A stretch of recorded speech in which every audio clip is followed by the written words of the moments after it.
Alleluia, Christ is risen.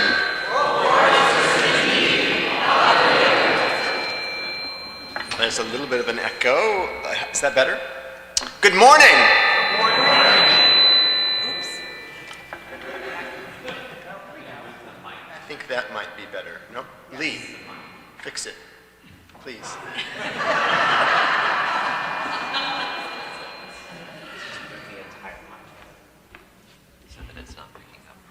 This is what happens if you go to Emmanuel in Augusta. Everything gets better. Maybe not. It'll be fine. Good morning.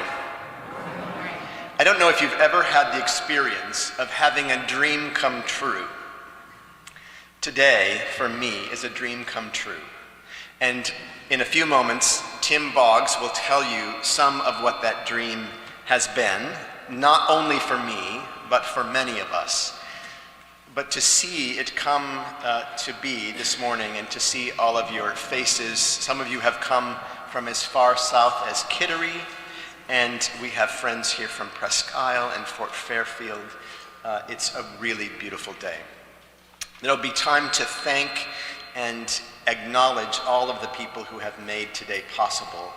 Right now, our task is to turn our hearts toward God and to be deeply mindful of the goodness and greatness that we have together as the church in Maine. Welcome. The Lord be with you. Let us pray.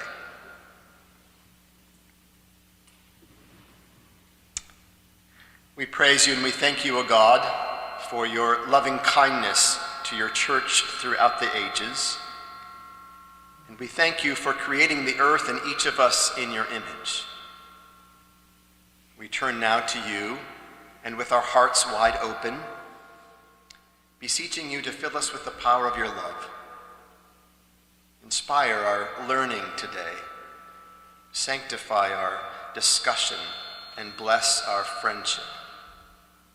Your grace has sustained the design team and our speakers, and so we say aloud each of their names: Amanda, Anne, Sandy, Tim, Ted, Douglas, Susan, Joyce, Mark, Matthew, Marissa, Dan, and John. Trusting that you will give them an anointing of your Holy Spirit, that they'll be filled with messages from you, and that through them you will strengthen our identity as disciples of Jesus Christ, who make disciples of Jesus Christ for the transformation of the world. We thank you for the joy that has come and is coming into our lives through him. Give us a readiness to make an account for this joy, and as we grow in it, keep us mindful of your call to take that joy into the lives of other people. We pray all this and so much more in his matchless and beautiful name and in the power of your Holy Spirit. Amen. Amen. It is my pleasure and honor to introduce to you Joyce Kennedy, our stewardship consultant, and Tim Boggs, who will make their way here to take us through the next part of our morning. If you could come forward. I don't know who's speaking first. I think, why don't we have Joyce? Great. So Joyce Kennedy is here for the first time, I think not in Bangor, but the first time at St. John's. Is that true? Yes. Joyce, I want a great Episcopal Maine welcome to Joyce in just a moment. Joyce is joining our team and joining you as stewardship consultant, a gift to our church from the trustees of diocesan funds to accompany every single one of our faith communities in our journey with annual commitment campaigns, with planned giving, and with capital campaigns. And so you're going to get to know Joyce very well. She continues to do wonderful work with the University of Maine, and so she's joining us for a time and will be doing both things, but without the commitment of the trustees to say, we want to invest in the health and well-being of our churches, we wouldn't have Joyce. So Joyce is joining us for the first time, and I want you to welcome her. She's a member of St. David's Church in Kennebunk. She grew up at Grace Church Bath. She knows and loves the church, and she will know and love it even more as you welcome her into your midst. So please welcome Joyce Kennedy.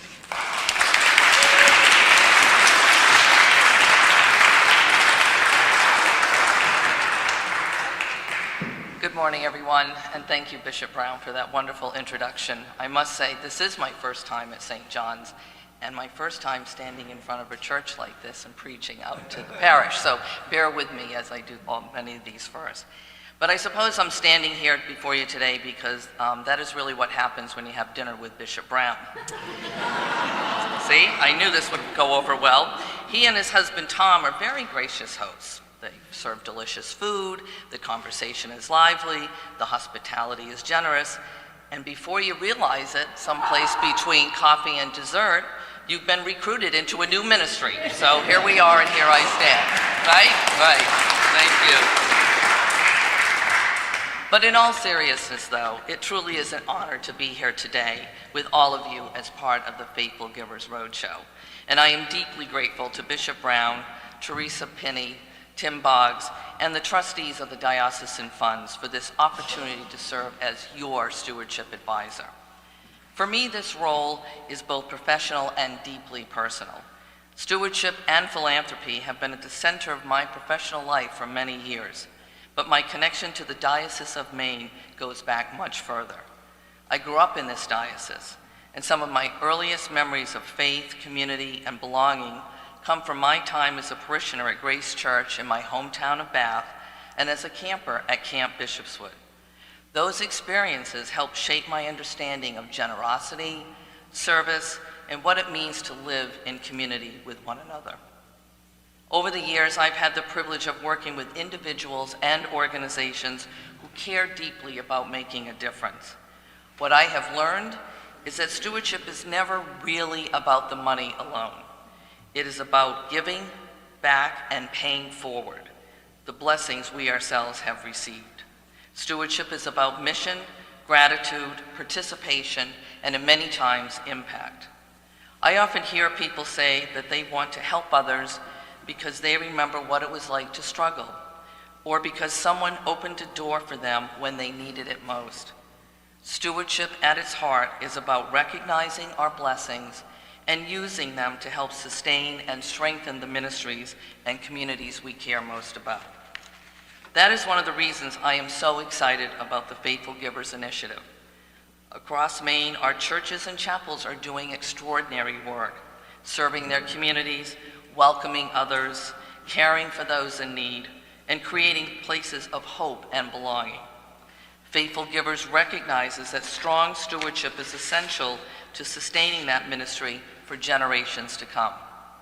In my role as stewardship advisor, I will serve as a resource to the clergy, vestries, stewardship committees, and congregations throughout the diocese by offering practical guidance and encouragement around annual giving, special fundraising efforts, legacy giving, and broader stewardship planning.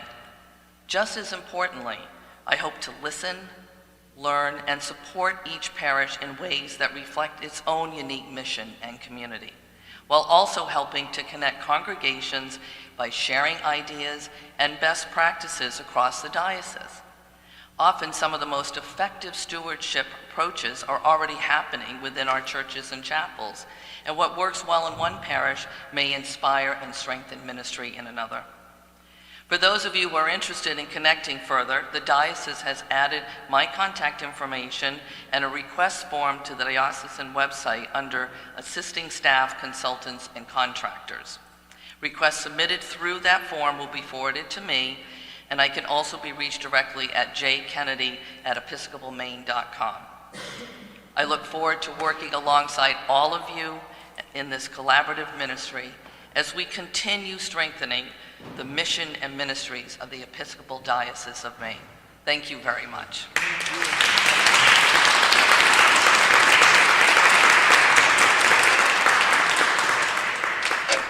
Well, it's not often you get to be in the bishop's dreams, but we're all in the bishop's dreams.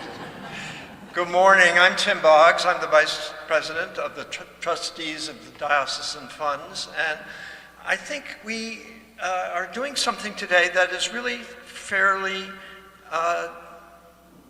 unknown to us.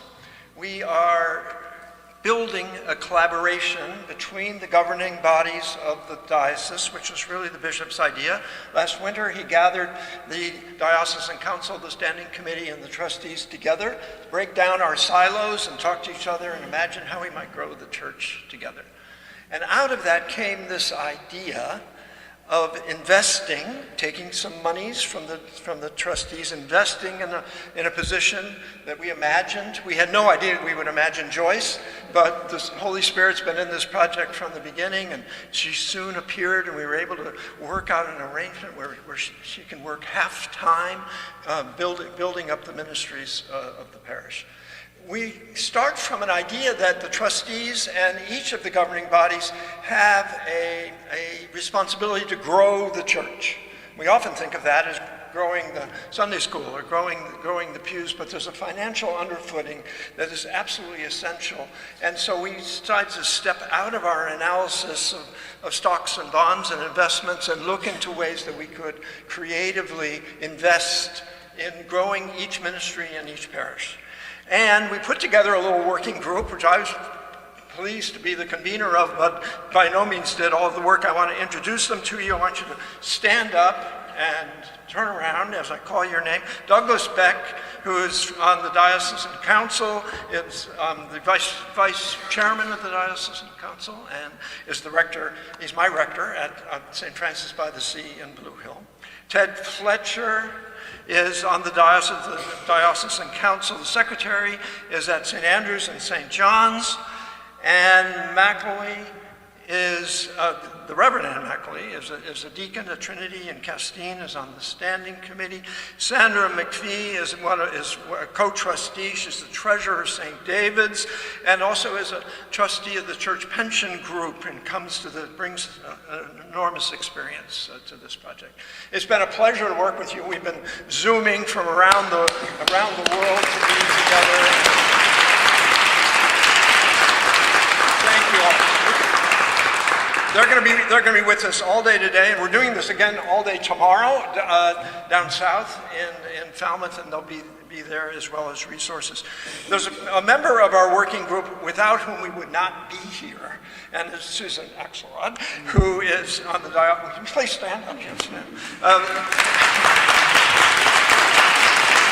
Susan has guided us, corrected us, communicated for us, designed all sorts of things with guidance of her dear colleague, Teresa Penny, and it's just been a joy to work with you. Thank you. Thank you, thank you, thank you. There's one other person I want to thank and introduce. When we first brought this up at a trustee meeting, we were on Zoom, and you know how on Zoom you can chat? You can chat with one person, or you can chat with the whole group, and trustees were on a Zoom meeting, and I presented this idea. Before I was a paragraph into my little paper, a little chat popped up on my screen from one of our trustees who said, "I'd like to pay for these roadshows. I'd like to would the diocese accept a personal gift to pay for all the expenses associated with gathering the church in this way?" And I want to acknowledge Liz McMullen, who is a trustee and a secretary of the trustees. She's at St. Mary's and St. Jude, and a terrific friend. She's not here today, but she's going to be able to listen to us and see us on camera, I think. So thank you, Liz.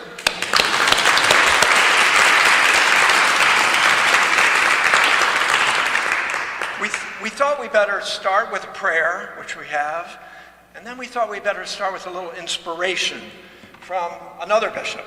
We are blessed to have Mark Hollingswood, a real Mainer. He may have been the Bishop of Ohio for, how long?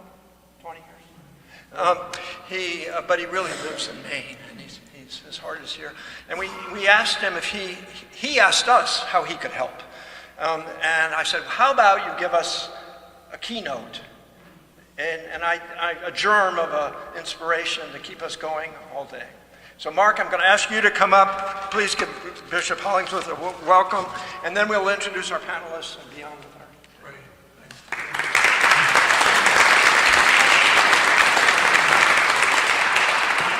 morning, everybody.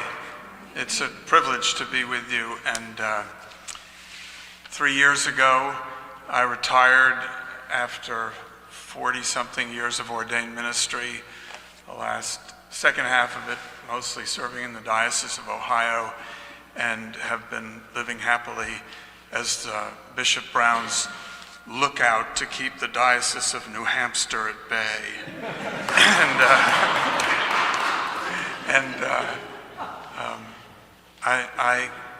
I care a great deal about giving because it's been transformative to me personally. So what I want to do is just give you my own thoughts and reflections about that. You'll learn lots of wonderful and important and helpful tools. I just want to talk about giving as a spiritual discipline. And in order for me to do that, I really need to talk a little bit about the polity of the church. So I'm going to try to do this succinctly and quickly. But you all know that our church is a representational democracy, that all the things we do in the church are a result of being given them to do by one another. I would claim that the only human authority in the church is baptismal authority. We all have it. We all have it in the same amount. As a young rector in Lincoln, Massachusetts, I learned that there's one exception to that. The head of the altar guild has just a little bit more, but is generous with it. But really, the only authority is baptismal authority. We all have it, regardless of our roles in the church. And our polity, the brilliance of our Constitution and canons, the way we organize ourselves, the way we agree to live together as the body of Christ, as Bishop Curry always says in this branch of the Jesus movement, the way we agree to live together is by a process of surrendering some of our baptismal authority to one another for specific things. And we do it in the parish at annual meetings by electing vestries and wardens, and we do it by, as a diocese, by ordaining people. We invest parts of our baptismal authority in one another for specific things, those things that are designated by the Constitution and canons. We do it as a parish when we invest some of our authority in the vestry, and they further invest it in calling a rector to do specific things, not everything, and not to be the only one doing it, but to be responsible for those things. So we live together in this dynamic of investing our authority in one another to carry out the life and work of the body of Christ. And I suggest to you that in the mystery of God, we do not receive that invested authority as authority. We receive it as responsibility. So people would say, well, to me, that's the bishop's authority. And I'd say, I don't believe so. It may be my responsibility because you gave it to me. You elected me to serve in this position, and it's the responsibility of this position, and you gave me tools to do that, and those tools may feel authoritative, but it is not my authority. It is our authority that we carry out together. And so, for me, and I was baptized in the Diocese of Maine 72 years ago. I don't remember one drop of it, but I re-up year after year in large part because of how we have agreed to live together. Because I need it. I need to live in a dynamic where I am giving over my will to those I trust to be responsible, giving my authority investing it in others. Because it's calisthenics for giving myself to God. If I can't give some of my baptismal authority to you and to you and to you, how am I going to give my will to God? I need help with that. Those of you who are familiar with recovery programs will know the third step. Made a decision to turn my life and my will over to a power greater than I. It's the way we get new life. And I believe that's why God calls us together as the body of Christ, is to learn how to do that. And we do it in a specific way in our church that is unlike most other bodies of Christians, particularly in this country. We were designed, our polity designed by in the same era and by the same people who designed the federal government. And I don't think we're doing it very well as a government federally. And I think we've struggled from time to do it, but it makes us a messy lot, because anything anybody cares about can come into the system and make its way through by paths that we've agreed to, and not so that we get our way, but rather so we give our way up. We give our way to God. So our polity is essential to me in understanding everything that we do, as not just as a church, but everything I do as a Christian. And giving is the same thing, is the same way. Giving is a spiritual discipline. When I was a child, we had offertory envelopes. I don't know if in your parishes they have those. I remember getting the box every year, and we would put a quarter in, which was a good thing, because when I took it in my hand, I always dropped it right at the quiet point in the Eucharistic service or during the sermon. But we all had that, and we always put money in the plate when it came by, and that was, I didn't know it then, but that was a discipline. It was a physical discipline.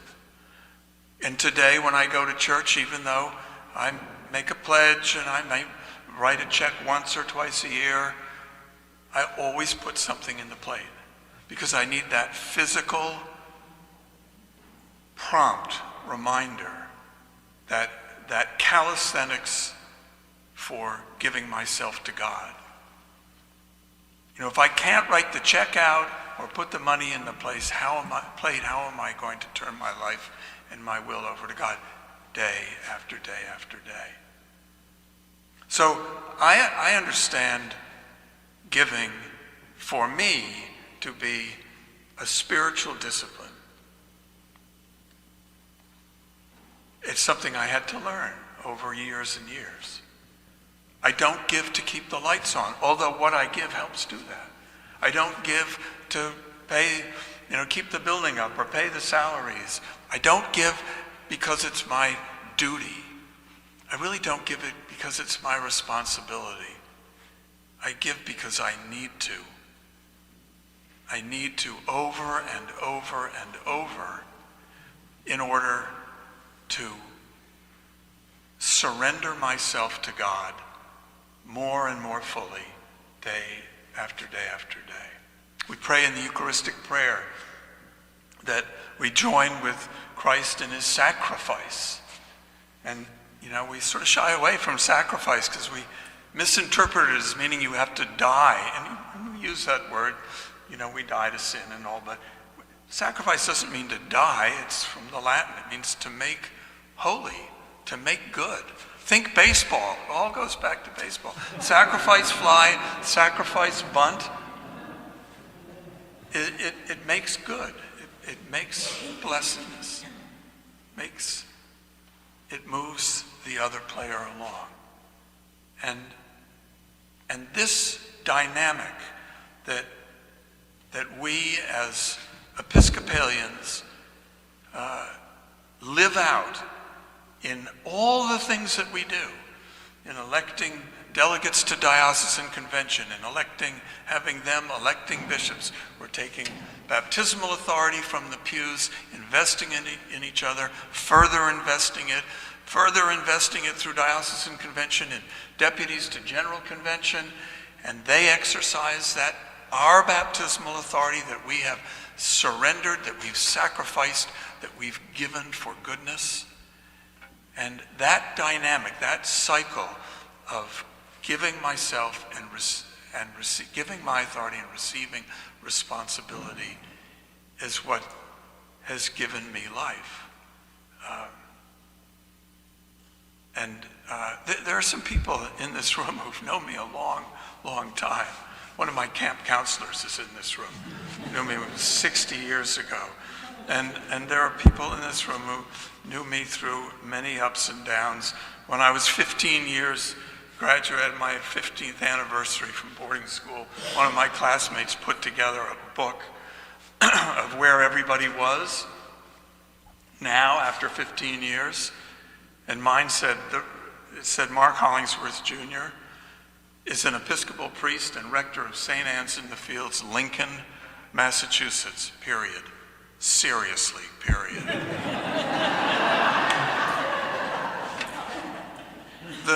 This continuous cycle of surrendering my self-will and receiving responsibility is what's saved my life.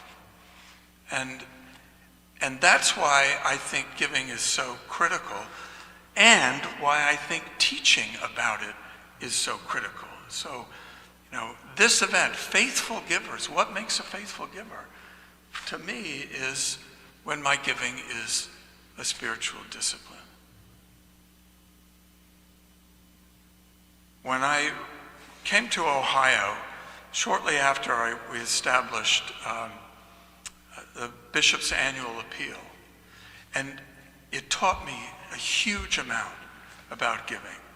I wanted to do it because I wanted to leverage the relationship with the episcopacy, draw people, connect them with it, so that they felt a part of the ministry of unity. But I didn't realize how much I would learn. I signed every acknowledgement letter and wrote a note. I would meet people in parish visitations, and it would click, and I'd think, oh, she's the one who sends a check every month. A little check every month. And I thought, I imagined her sitting at the table writing out the electricity bill and the phone bill, and a check to the diocese as a spiritual discipline. Over and over. She's as responsible, and all the people like her, as responsible for my theology of giving, as responsible as anybody else, because she modeled for me what it means to make giving a spiritual discipline. I said that I think it's critical to teach about this. We often hear people say, well, that's a teaching opportunity. I think it's a teaching responsibility. And I think we can connect it with all the things we do. That's why I go always back to the polity of the church. Everything we do, the agreements we make, how to live together, are all about giving ourselves more completely, letting go to God. So I think with that,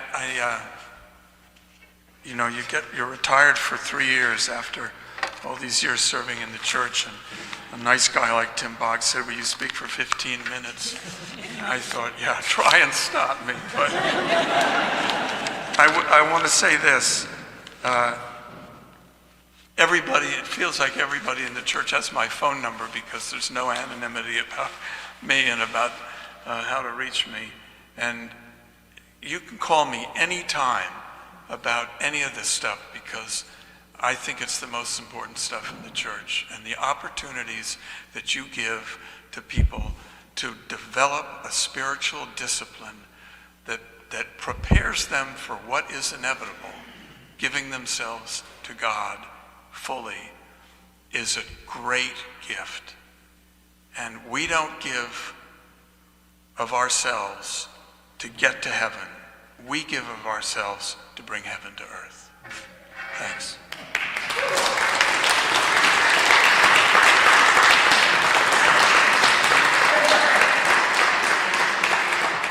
Thank you, Mark. That was just right in 15 minutes. Let's do some teaching.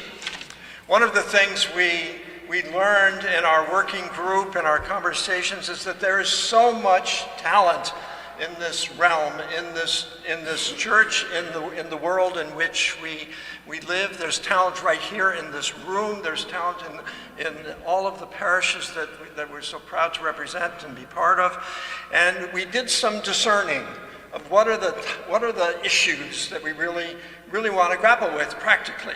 So we made sort of some distinctions. They might be a little bit arbitrary, and we'll let our panelists sort of sort out when they step on each other's subject matters and ideas, but there's a need to address all four of these.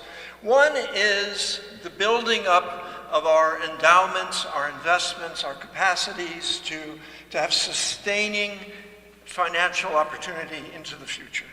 This is a key moment. We're at a key moment in history of an enormous transfer of wealth from one generation to another in this country. And as you know, every charity, every university, every college, every camp, certainly every one I've ever went to, are looking for my help as my generation changes. And we need to be better at building on that opportunity. The second topic that we chose was our annual giving. How do we do this well? How do we make this really sing, really be that faithful generating piece that Mark spoke about? How do we take advantage of those opportunities, those periodic opportunities to have a capital campaign that generates something that's lasting? Whether it's an endowment for a position, a campaign for a building, a campaign to repair something that's broken, a campaign to imagine something that we haven't ever imagined before. So capital campaigns was our third. And then we know our diocese well, and we know that the struggle that it faces in different corners in different ways. So we wanted to also include in our program the question of how do we do this when it's hard? How do we do this when we really have to pay attention to what we're learning and what we're hearing? So we took those four topics and we found four great people. I'm going to ask them to come and sit at the table while I introduce each of them by name, and then I'm going to ask you each in the first few sentences of your remarks to add a little bit more introduction to who you are and why you're here. So please come sit at the table. We're going to start with Marissa Swithton, who has this great title, National Director, Foundation and Institutional Advisory at Alliance Bernstein. Alliance Bernstein is one of the key financial advisors to your trustees of diocesan funds. We're managing now approaching $50 million, and Bernstein helps us do that well. And Marissa has a fabulous job. Her job is to advise folks like us on how to do what we're doing better. And she's terrific, and it's great to have you here. Thank you for coming to Maine. Welcome to Maine. Annual giving development, we're looking very close to home to Amanda Gherkin Nelson, the rector of St. Bart's in Yarmouth, Yarmouth, yes, who's had an amazing new rectorship, relatively new rectorship, building up a mid-sized parish in a very creative and special way. And she's going to talk about that. John, you get the prize for coming the farthest. John Toyce is currently the Associate Rector of St. James in Los Angeles, but the bishops have this way of doing this. He's been snapped out of that job, and he's going to become the canon to the ordinary of the Bishop of Los Angeles in July. So welcome, John, for coming across the country. It's great to have you. And John is going to focus on capital campaign development for mission, ministry, and facilities. And then maybe getting the hardest assignment is my seminary classmate, Matthew Dayton Welsh, who's the rector of Church of the Epiphany in New York City. He's going to talk about how we do all this when it's difficult, when it's special and a challenge. So welcome all of you. Thank you for coming. And we're going to ask you to come in that order. And Marissa, make your way up and start. And each of them will have some use of the screen.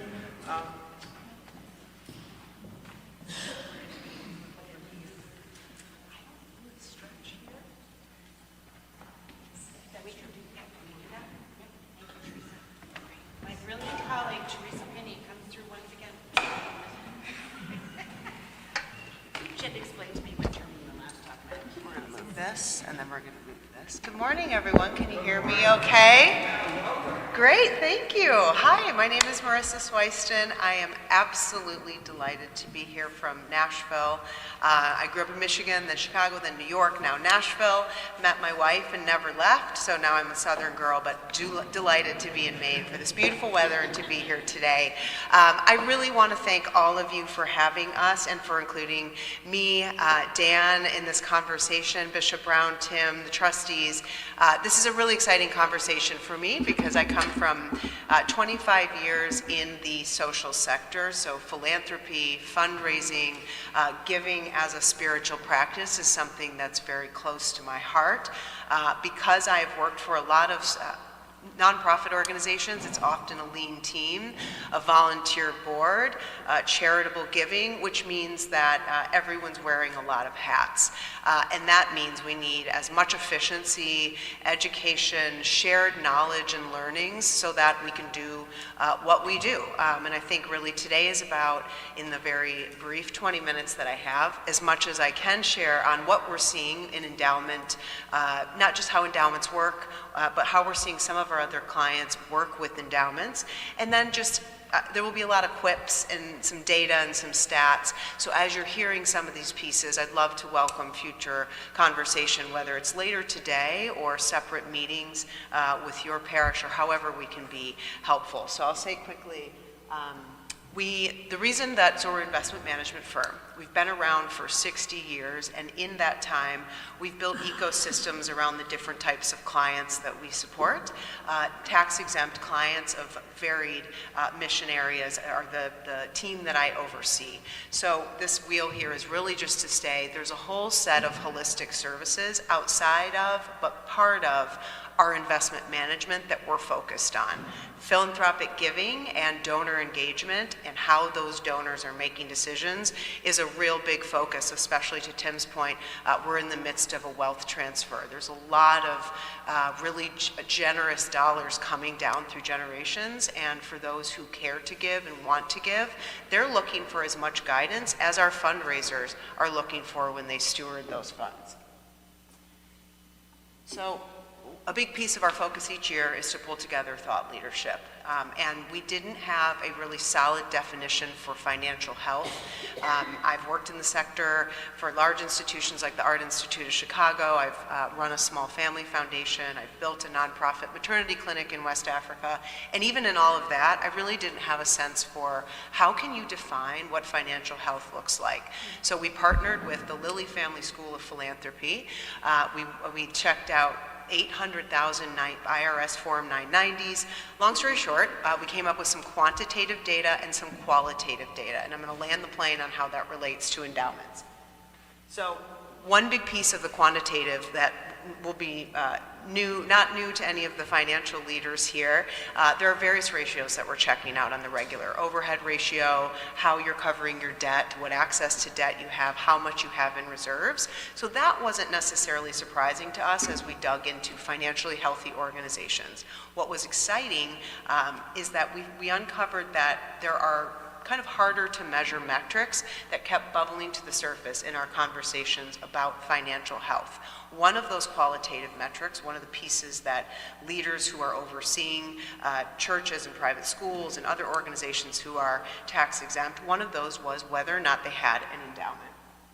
So that's revenue diversification, so whether or not they had earned income, charitable income, whether or not they had strong board governance was that third category, and then whether or not they had an endowment. So these organizations that that came kind of through our research as healthy organizations either had an endowment or had recently launched an endowment and were growing that endowment.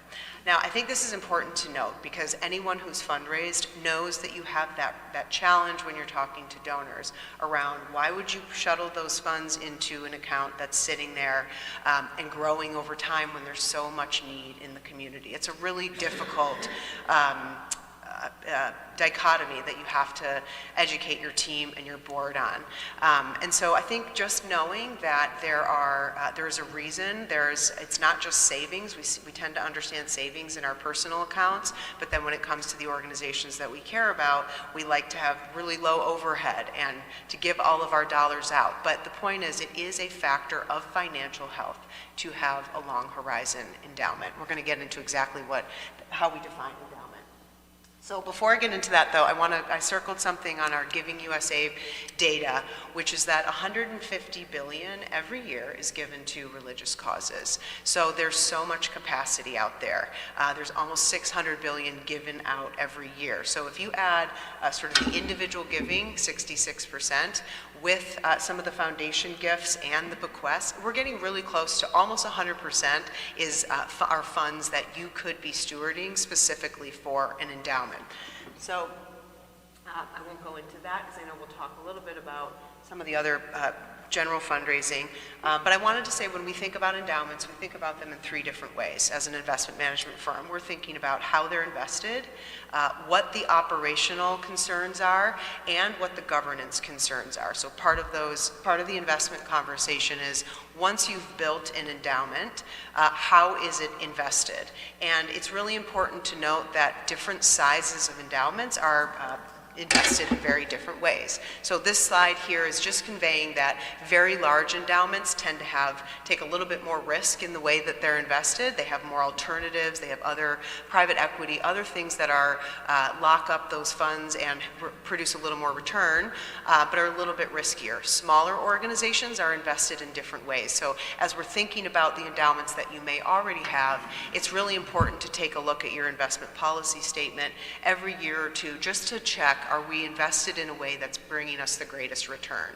On national averages, we tend to see a return between 7 and 10+% for endowment funds. So as you're thinking about some of that financial modeling, which we can certainly help you with, just keeping in mind that that's kind of the goal for returns. So I wanted to, when we were prepping for today, I wanted to make sure that I brought a few examples. So again, this is back to sort of the financial modeling. So as we're thinking about this from a governance and operations perspective, we want to be able to make the case to our teams and to our donors that endowment fundraising is really worthwhile. So not to go into this entire slide here, but what you're seeing on the right is an investment of $10 million over time. And you can see how much that $10 million creates just substantial compounding interest and gets us to a point where we have double, triple, quadruple the funds that were invested.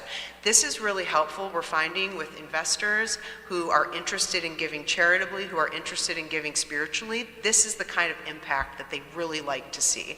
So as you're thinking about endowment fundraising, being able to show charts and data and these sorts of insights. I was just on a call earlier this week where we supported an organization a donor came to them and said, I would like to give $10 million.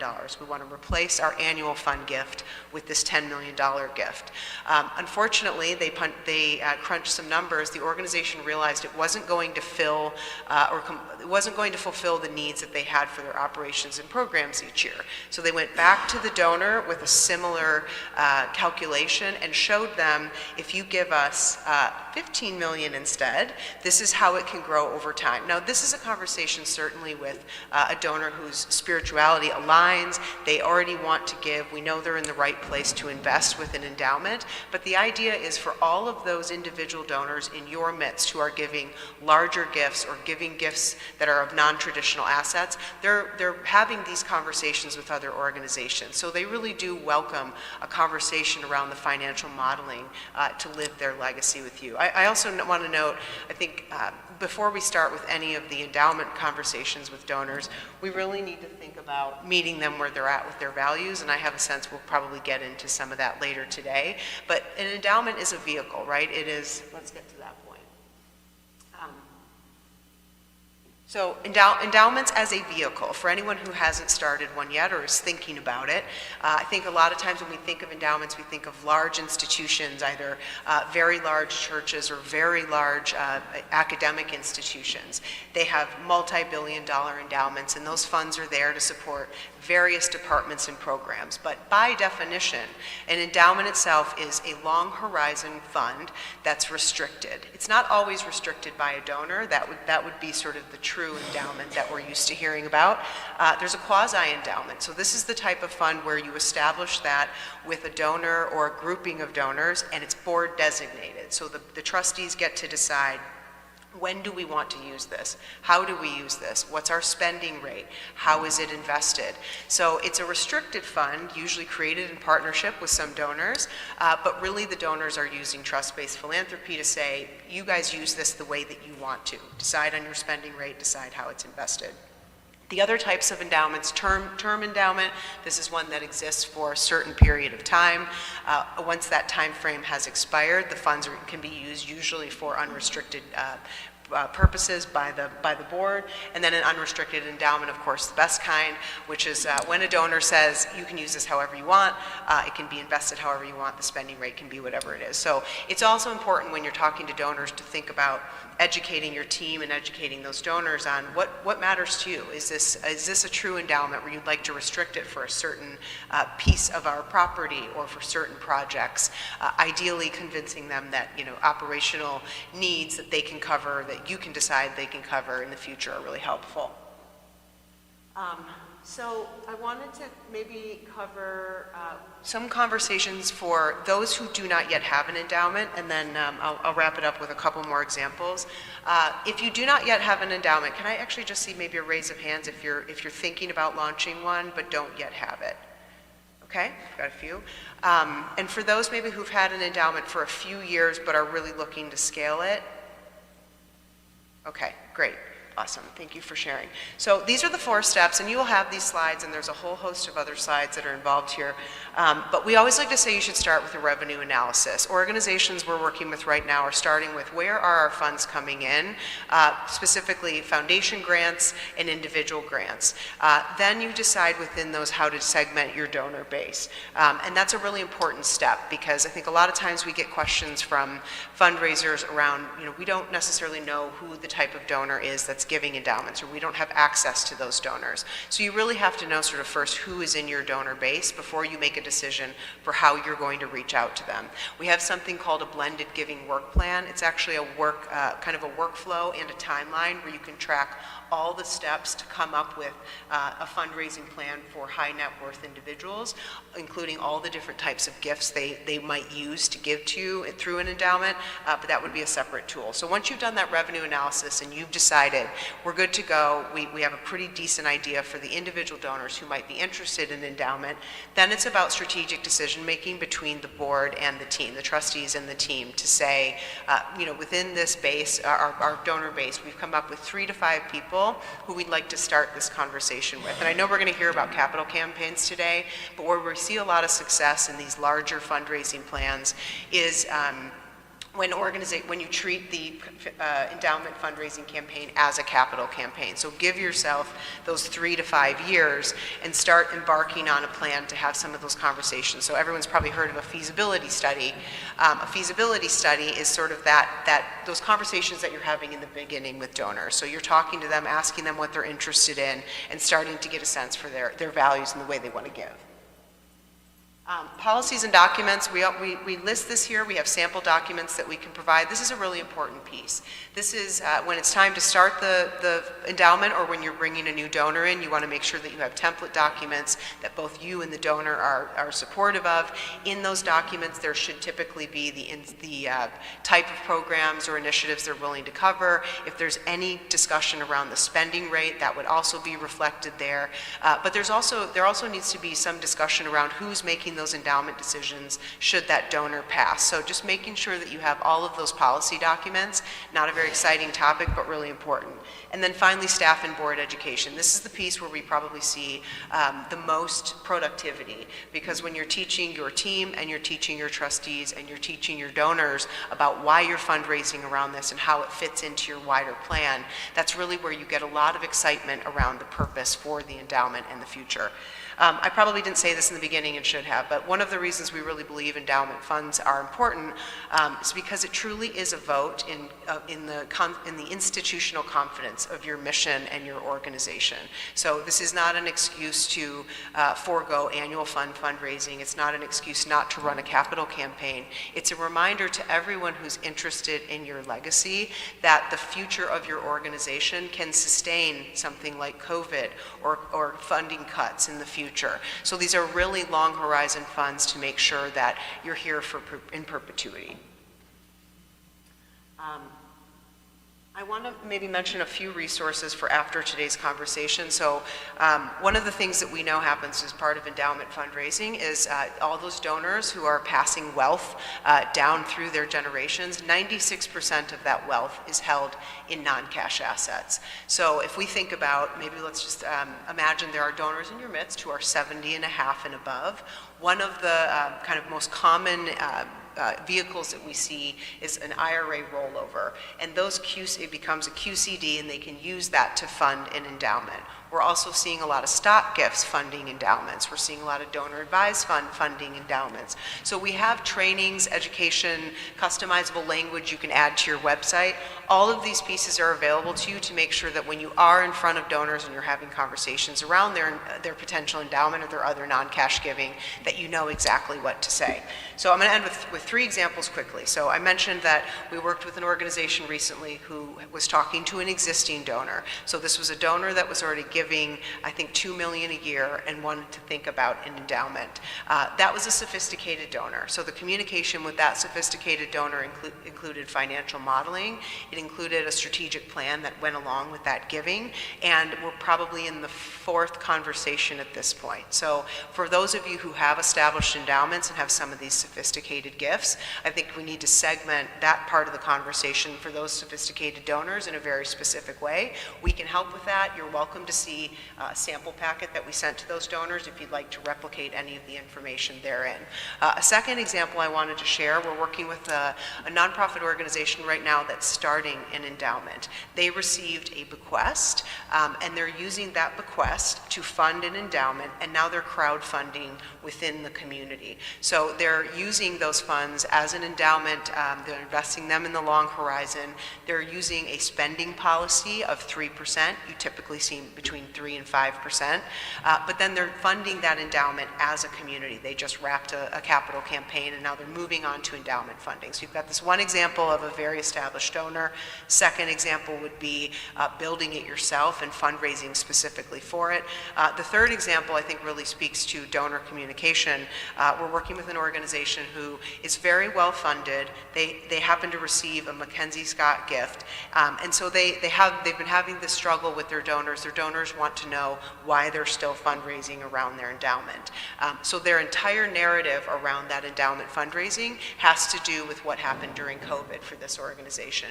They were a food insecurities organization. They could not feed feed their community. They could not report to work. So their narrative for why they need an endowment is we don't want to relive our lack of mission delivery that we lived through during COVID. So every conversation they're having is matching those potential endowment funds against that narrative of sustainability to ensure that the donor knows that their legacy will live on. One other example I want to say that we see come up pretty regularly, there is a trend of, I have 2 minutes, there is a trend of foundations spending down. We're seeing a lot of that. So as family foundations are sunsetting, partly because of the wealth transfer, they don't know that their kids are that interested in their philanthropic plan. They don't know that the third generation will be interested. So we're seeing quite an increase in spend downs for private foundations. Those private foundations, I just spoke to one yesterday who said, we don't have the ability to oversee our legacy. We want the endowments, they're setting up multiple. We want the endowments that we're setting up to be our legacy. So there's so much opportunity out there. If you're ever nervous about having conversations around endowments, it truly is for certain types of donors. So back to that donor segmentation practice, you want to make sure you're talking to the right people. But then just keep in mind that there are so many different ways that those donors fund endowments. And I'm sorry I don't have more time to tell you about what all of those are, but thank you for listening to my very quick 20 minutes. Hope that was okay. I wanted to acknowledge and welcome Dan Shea, Marissa's colleague from Bernstein. I think you've got a flavor of why your trustees are working so closely with Bernstein. This talent is we see in every corner of the trustees' work with them. Thanks so much for being here. Amanda, it's all yours. Thank you. Can the projector make it so that the slide is fully seen? We lost a lot of all of the slides on the left side. Hard to see. We're doing the best we can. Yep. And we will share the slides if anyone's But we'll have all the slides. Oh, and after we break up here, you're going to have a chance to decide to chat with each or two of the panelists that we chose for questions. It's not for a minute, so take your time. Okay. Well, good morning. Good morning. Good to be with you all. Truly, I am here this morning representing Jim, John, Polly, Jeff, Jay, and Basil. They are the lay leaders who are the energy and creative force of our stewardship ministry at St. Bart's, but I will try to do my best and try to do their ministry justice by sharing a bit about what we do together. And I have to say at the outset that I don't know that what we do at St. Bart's is particularly exceptional. I'm hoping that you will find resonance with what you do in your own parishes with what I share this morning. But I do think that we're faithful, and that has borne fruit for us in the past 4 years. At St. Bart's, there's an expression, it's St. Bart's, it'll get done. And I remind my folks all the time that behind that expression is a lot of hard work. And preparing these remarks this morning, it was a wonderful reminder to me of the hard work that we do. So thanks for the opportunity to share. A little about myself. I was ordained in the Lutheran Church and served a congregation in Connecticut before becoming the executive director of Extraordinary Lutheran Ministries, a nonprofit that advocates for and supports LGBTQIA+ clergy and seminarians in the Evangelical Lutheran Church in America. And as such, I was also the director of fundraising. 5.5 years ago, my wife and I had our first child, and I reached out to my ELCA bishop and said, I'm ready to be home more, and I'd love to serve a congregation again and be in a parish. And he said, well, if you want to stay in Maine, you should really have a conversation with the Episcopal Church. There's more Episcopalians up there. So I happened to be renting an office on the 3rd floor of Loring House. So I just walked downstairs. And I had a conversation with the canon to the ordinary at the time, who was Michael Ambler, and I said, well, I'd love to get back into parish ministry. And I said, maybe in the next year or two, and he said, how about this summer? And that's how I became connected to St. Bart's, and last fall, after a year of discernment, I became an Episcopal priest. So a little bit about my journey. Thank you. So now a little bit about St. Bart's. We are a younger parish in the scheme of things. We were a mission start in the early 1970s, and we're intended to be a parish physically between the churches in Falmouth and in Brunswick, we're in Yarmouth, and also kind of like liturgically and organizationally in between, meaning, you know, our worship has always been creative and not strictly by the book, which when, you know, you hire a Lutheran is a great thing at first to get me used to the Book of Common Prayer. But 5 years ago, in the midst of the pandemic, St. Bart's underwent a large listening initiative of its members in the hopes of getting a sense of who the congregation was now and who they wanted to be, and also members' level of comfort with the idea of calling a part-time priest. While the financial outlook wasn't yet dismal, things were starting to feel pinched. So over 80 members participated in one-on-one phone interviews that helped the congregation develop 4 goals. The first was they felt confident they could move forward with a part-time clergy person. The second was they wanted to reinvigorate lay leadership. 3, they wanted to be able to steward their building and the property a little bit more. And 4, they wanted to be able to give more money to our outreach partners. So number 1, part-time clergy. That's me. I was called in 2022 to be the priest in charge at 20 hours. And if you talk to the leaders of the church, this decision was not just a financial one. It also is very much related to that second goal of reinvigorated lay leadership. The leaders of the church heard clearly in that listening initiative that lay leaders were feeling a little deflated. Committees had kind of become defunct. So while a part-time priest might help the finances not feel quite so pinched, it also gave lay leaders the opportunity, really required them, to step back into leadership roles in the church. The congregation recognized that you can't expect a part-time priest to do full-time work in 20 hours, and so our responsibilities were divided up. I'm the CFO, the Chief Faith Officer. Lay leaders fill the rest of our C-suite, if you really like that image. But really what this means is that the leadership of the church is shared. To the point where we've had lay leader retreats the past few years, which is our vestry and our committee co-chairs. And at these gatherings, the first one we had in 2022, we met a few times and actually created a new mission for the church. We established goals and as well as tactics on how we wanted to achieve those goals that then kind of trickled down into every committee on how every committee kind of took a minute to say, and how do the things that we do as a committee relate to these goals and add to the energy of who we want to become. And we review those goals annually. So the power and energy of the church is really in our lay leadership, that baptismal. The bishop was right there for a second. There he is. We have been able to steward our building. That was the third goal. One of the things we did was create a building and grounds reserve fund to cover some capital improvements.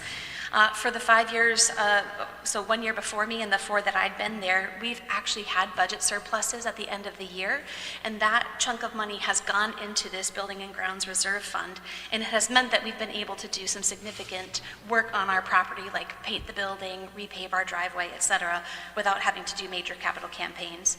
We did have a small capital campaign to do a few bigger projects that popped up.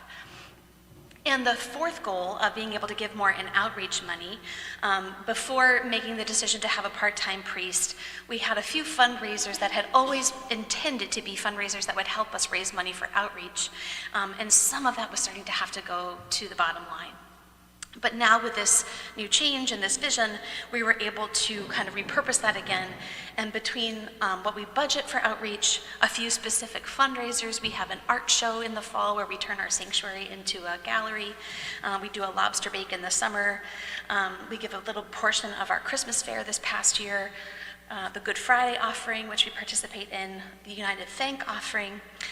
In 2025, our total giving to outreach was a little over $40,000. Part of why I tell you all of this is because the hard work of ministry, that's the hard work of ministry that we've been working on together over the past 4.5 years, and it is the underpinning of our stewardship campaign. This is what we have asked the congregation to support us in helping us do, and they have. Our ministries also include many of the other things that make a church. We have vibrant worship and music program. We have vibrant formation ministries. We do a day of service where as a community we go out to 4 different partners and come back and have a meal. We have great fellowship. We've welcomed over 40 families of different shapes, sizes, and ages over the past 4.5 years. And we have really responded to this vision of who we say we want to be. And I mentioned that I'm the part-time clergy person, and that's only partially true because I'm only part-time until Monday. Monday I become full-time at St. Bart's.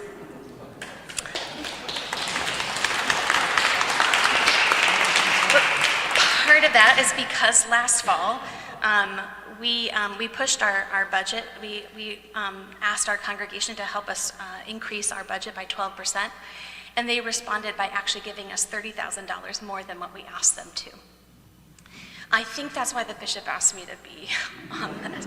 But let me tell you what our stewardship looks like. And again, I don't know that we are exceptional, but we are faithful. And our stewardship is one of the ministries that helps us seek to be those things that we have set out to be together. Like many stewardship campaigns, we write letters. I write a letter, our wardens write a letter, and the stewardship committee writes 2 letters. One letter goes to people who have pledged before, another letter goes to those who have never pledged. The letter from our wardens includes a proposed budget for the upcoming year, which has been provided to us by our finance committee and the vestry, and explains any increases or fleshes out any of the goals that we're setting out for the upcoming year. All of the letters connect to a theme that we have established together for that year. We've used the Episcopal Network for Stewardship to get that theme. Like this past year, we used their Rooted in Abundance materials. But we've also picked a theme sometimes based on who we are and what we're trying to achieve. So, for example, when we were celebrating our 50th anniversary, we used the prayer from Dag Hammarskjöld, for all that has been, thanks. For all that will be, yes. So that was our theme one year also. With the letters, we send a pledge card that folks can fill out, or it gives them instructions on how to pledge online. We use Realm, just like the diocese, which is the primary way folks pledge and give to the church. So in many ways, the basic structure of our stewardship campaign probably sounds familiar and fairly simple. So I was in discernment with a few of our leaders of what makes our process maybe a little bit different. This is where I'm like, okay, I think it's okay the bishop hears me say this. Okay, we created a liturgical season, and we call it the Season of Gratitude. And it overlaps with the period that we are doing our stewardship campaign. So it's the months of October and November, the very end of Pentecost. The theme for that season is the same as the theme for that stewardship campaign, which gets reflected in the liturgy. So things like the opening acclamation, or in our prayers, or the music that we pick, or the Eucharistic prayer that we pick for that season, all reflect the theme that we've picked for our stewardship campaign. I make sure to preach at least once on the theme and on the importance of financial stewardship during this season, and I honestly do try to do it throughout the year too. Through this season, before the final blessing in the liturgy, there are testimonies of gratitude that are offered by pledging members of the congregation, and if we have the technology, I'd love for you to listen to one of them. And I might need to give you this little microphone, right, Susan? Yes. Okay. Sorry.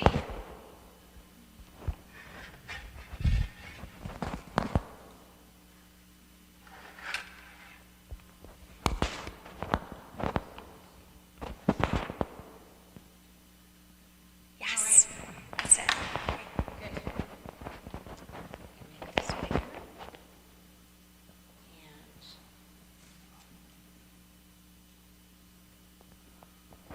Good, we good?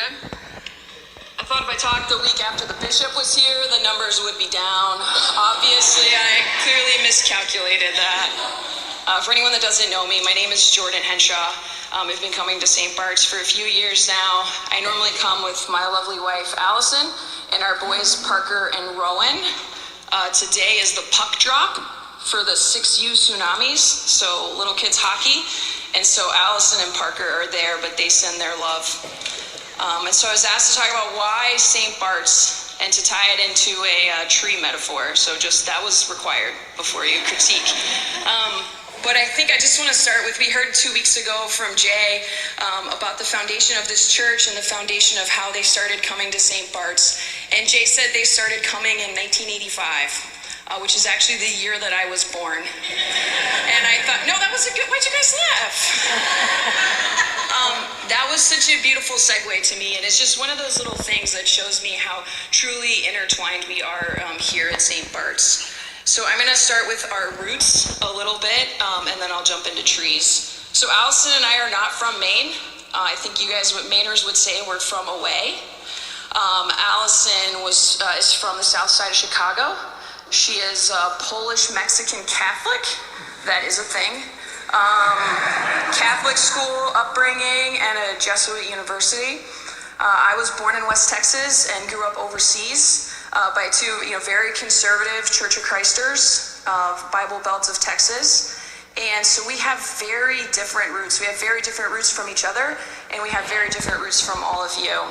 And we're not Episcopalians by trade or by birth. Yet, when we come to St. Bart's and when we came at the beginning, we were church hopping. We were trying to find a place where we felt welcomed. And we came to St. Bart's, and no one cared that we didn't have the same roots, and no one cared that we weren't from here, and no one cared that we were this weird, like, Catholic, Christian mix of family, and that we had a very loud 3-year-old at the time. We were welcomed with open arms, and for me, that's why St. Bart's. Because we truly are, we're growing as trees together in this forest, this family forest of St. Bart's. And it doesn't matter what our roots are, and it doesn't matter if sometimes we're weak or sometimes we're strong. It doesn't matter if we're the little saplings like Iris and Rowan, or the little cantankerous Parker and Jack and Oliver, or if we're middle-aged trunks like me and Amanda, or if we're the oaks that built, that sounded worse than I meant it to be. I apologize. I was supposed to say pines. Pines. I will never be asked to speak again. Or if you're the strong oak that Jay talked about that helped build this church, and we see every day in the beams here. But when we come here, none of that matters. We all lean on each other like a forest, and a forest grows together, and we're intertwined. And when one tree is weak, everyone jumps in to help. And we saw that firsthand when we didn't know you guys very well, and we sort of went away, and we came back with a little half-black baby, and everyone just welcomed us again.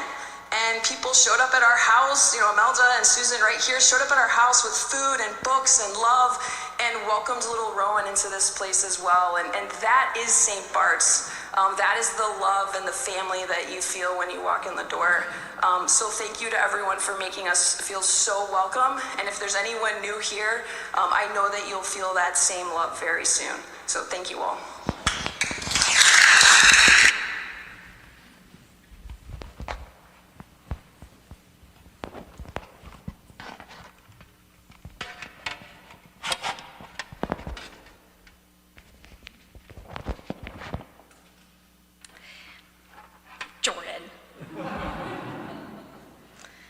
So the point of the testimonials is to weave into the theme, but also to answer that question of why St. Bart's and why they pledge and why they give. At the end of our season of gratitude, we bless our pledges and the ministries that they will help flourish. Every person who receives a stewardship letter also receives a phone call from a member of the stewardship committee or from a member of the vestry. I was talking with one of our stewardship committee members, Basil, who said that he, called one of our members and got her voicemail on her phone, and it said, "Hi, this is Alice. Leave a message after the tone. If you're calling asking for money, you can hang up right now." So he left a message that said, "It's Basil calling from the stewardship committee." She pledged. So, and then also everyone who pledges gets a handwritten thank you note within 2 days of us receiving that pledge from a member of the stewardship committee.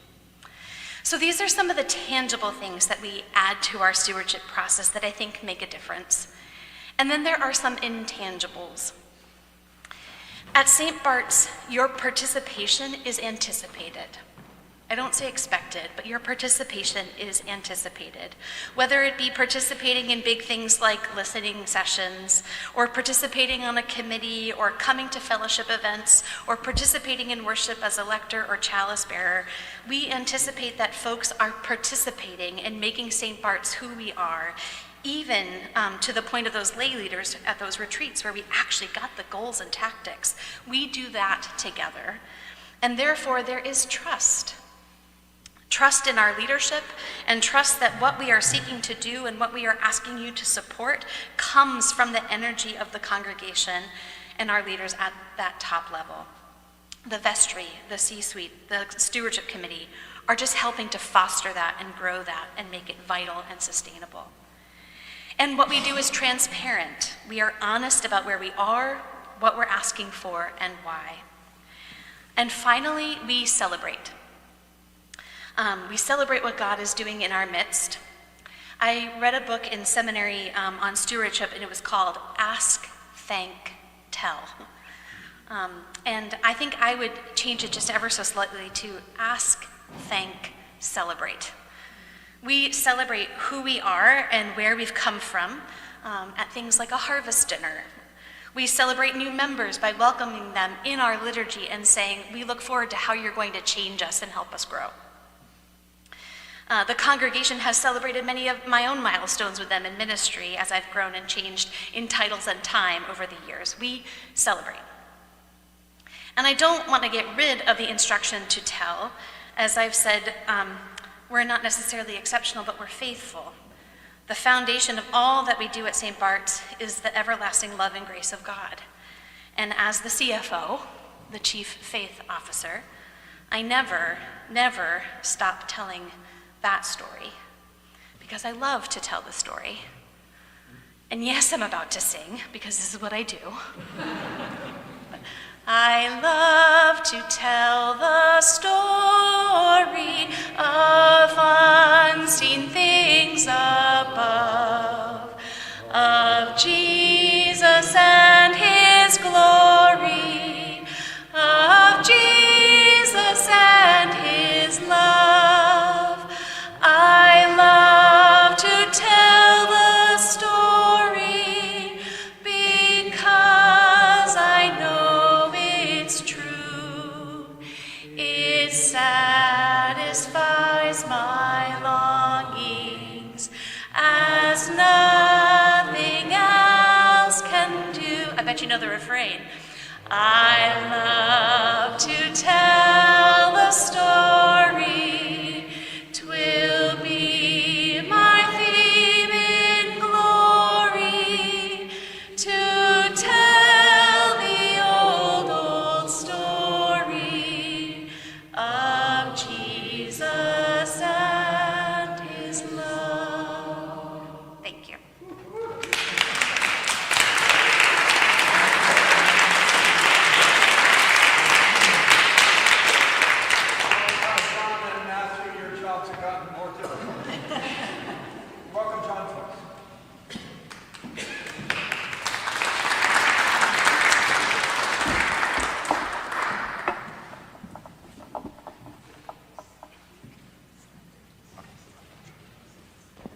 Well, it's good to be a stranger from a foreign land.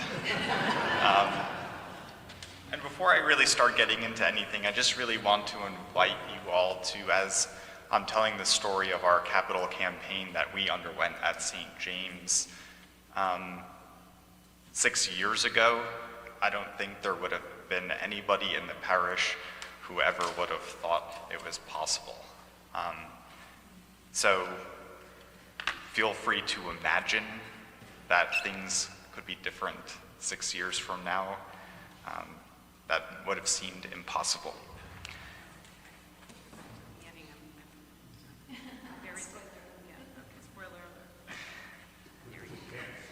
Oh. So 6 years ago, I was a non-stipendiary priest mostly because the parish at which I'm currently serving was running about a $200,000 deficit, and we had about 2.5 years left of savings before that would have been gone as well. So that kind of underscores the impossibility of, I think, the situation that we were in. But nevertheless, we were in a 100-year-old building. It was consecrated in 1926. And like so many churches, up until the 60s, 70s, things were going great. And then things started slowing down a little bit. So throughout the 90s, the 2000s, the 2010s, we started to have increasing deferred maintenance on our building.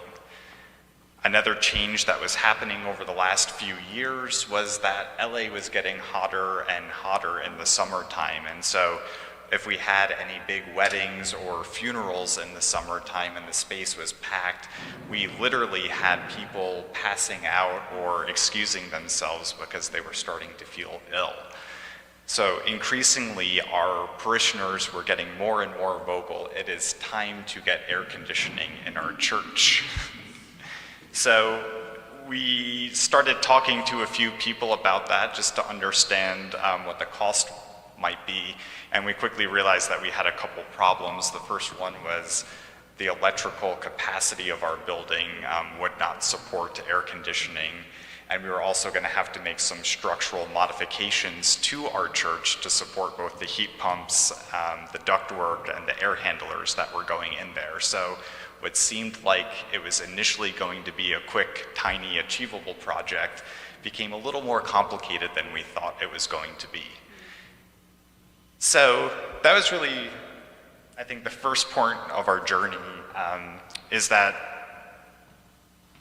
you have a concrete problem that the community basically unanimously, except one person who thought it was okay to come to church when it was that hot in the summertime. But overall, the congregation was really behind getting air conditioning inside the church.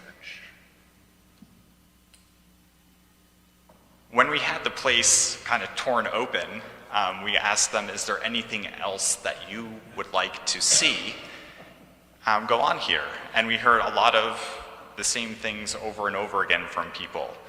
For some reason, they wanted to hear our sermons, and they asked for a new sound system. Our lighting wasn't the best in our church. It was pretty dark and hard for people to read. And there were also some unfortunate things happen. We had some beautiful stained glass windows from Judson, who was a big West Coast family doing stained glass windows. They were falling into disrepair. On the right-hand side over there, you can see that the windows had warped so badly in some cases that the lead and the glass were separating from each other, and there were holes in there. Our landscaping had become a mess as our beloved ficus trees grew and grew, and so did their roots. And we also had a little controversial tile on our floor that was jarring to most people as they came in. We had tiny stylized crosses all across the church from different parts of the world and different histories. So we had Celtic crosses, Jerusalem crosses, but one of them was a filthed cross, which is a mirror of a swastika, which isn't the most welcoming sign that people would like to see as they're coming into the church. So we wanted to do something about that as well. So we had some listening sessions with the congregation over about a 2-month period. We invited folks to come in and say, what would you like changed about this place? And so we got our list together. But we didn't want it to just be fixing stuff. We wanted it to be some fun stuff as well. In the front of our church, we had crowns on our bell tower, and I noticed this morning that I was coming in, y'all had some on your lawn outside there. Maybe that's where they went, because nobody knows the story of where the crowns went from our church. But we used to have them, and now we didn't, and folks thought it would be nice to put the crown back on the bell tower again.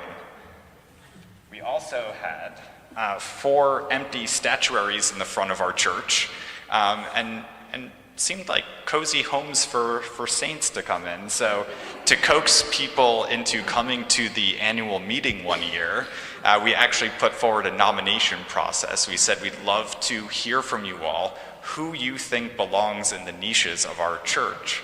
And we narrowed it down. We had a vote, and as New Englanders, you all will love to hear that Bishop Barbara Harris is on one of our statuaries now. I'm a big believer in saints are human, so she also has a crozier in one hand and her cigarette in the other hand. And so that is one of the fun things that we did as part of our project as well. So the next step wasn't really the fun one. It was we had this laundry list of items that people wanted to see, and we wanted to go out and start developing a defensible budget for what a capital campaign will look like. So we had about 40 or so people go out and talk to vendors, get multiple bids for work, understand what the scope of everything was going to be, and that took about 2 to 3 months. If you've ever worked with contractors and such, you'll know that sometimes their schedules changes. Getting an estimate back from them after they spend the time talking with you can be time consuming. So that took quite a bit of work, but the end result was we had a spreadsheet that we had put together of about 40 different things that we wanted to be a part of the capital campaign. We had our low bids, we had our high bids, and it was time to put the budget together. So what we did was we weaved everything into kind of one sheet up there with the low and the high bids. And then with each of those items, we also had anywhere between a 10% and a 30% markup.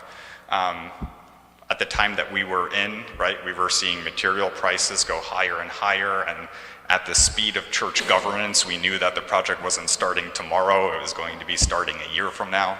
So we wanted to adjust for those prices, but we also knew that some of the more complicated projects, like putting in the air conditioning, like doing some work on a roof, there might be some things that we needed to budget a little more for. So to those, we attached about a 30% contingency markup on there, because you always have to budget for the unexpected.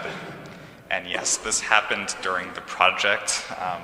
I don't know how, everyone was fine, but somehow somebody missed the fact that we had a huge hole in the street where the transformer was going for our new electric line, and at about a pace of 2 miles an hour drove into that.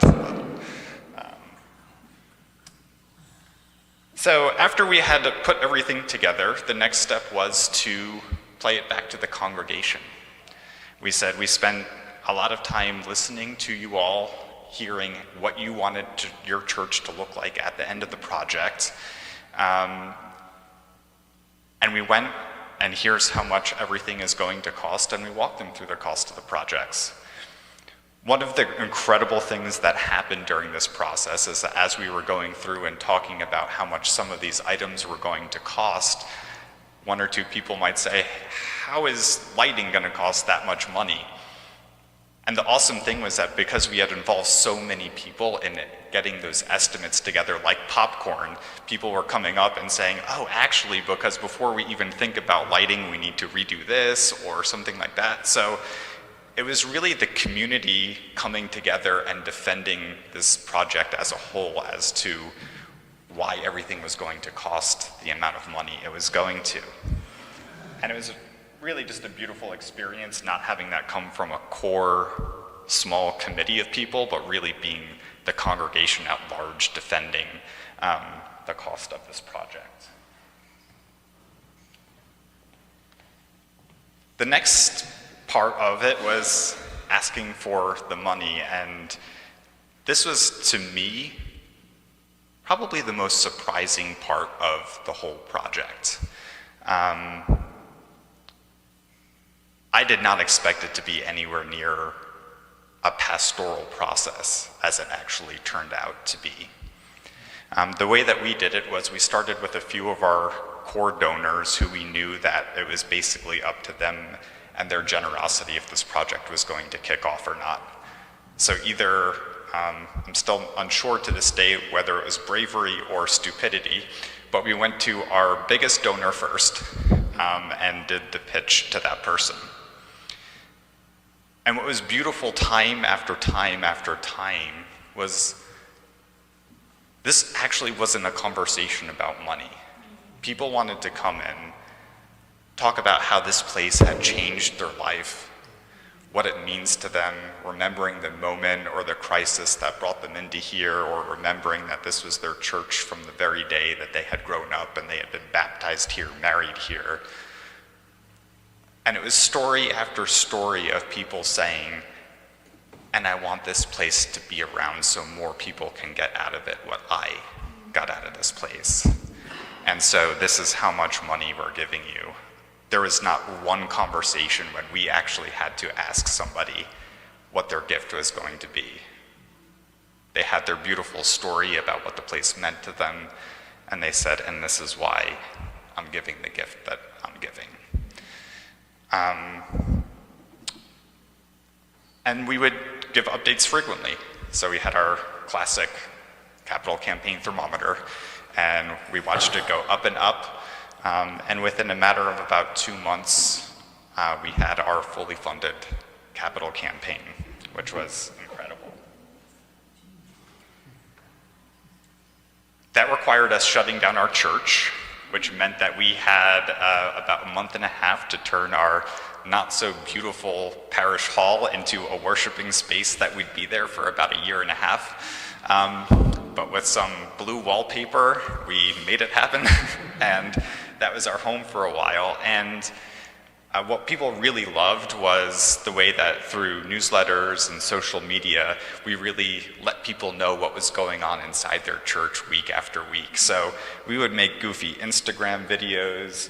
We would talk with some of the artisans that were working on there. So we did like a little quick video with the stained glass window restoration company talking about how they even got into this line of work in the first place and why they were enjoying this project so much.